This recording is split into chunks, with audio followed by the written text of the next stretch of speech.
નમસ્કાર, હું છું કેતલ અને આપ જોઈ રહ્યા છો CB24। રામ ભક્તો માટે એક સારા સમાચાર સામે આવ્યા છે। હવે અમદાવાદથી અયોધ્યાની સીધી ફ્લાઇટની શરૂઆત થઈ ગઈ છે અને આજે અમદાવાદથી અયોધ્યા જવા માટે પહેલી ફ્લાઇટે ઉડાન ભરી છે।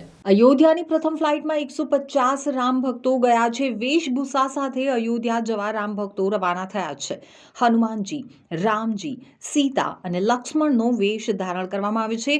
તો અમદાવાદથી અયોધ્યાની ટિકિટનો દર 12 થી 13,000 રૂપિયા છે।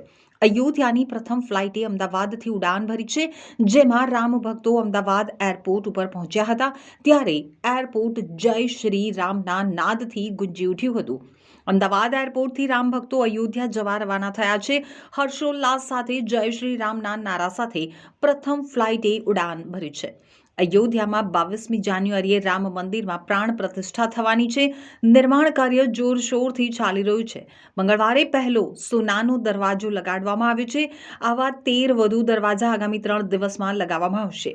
તો રામ મંદિરના પહેલા દરવાજાની તસવીર વાયરલ કરવામાં આવી છે, જેના બંને બારણામાં હાથીઓ દર્શાવાયા છે, જેઓ સ્વાગત મુદ્રામાં છે। ઉપરના ભાગમાં 2 સેવકો હાથ જોડીને ઊભા છે, જ્યારે નીચેના 4 ખાનાઓમાં સુંદર કલાકૃતિઓ છે।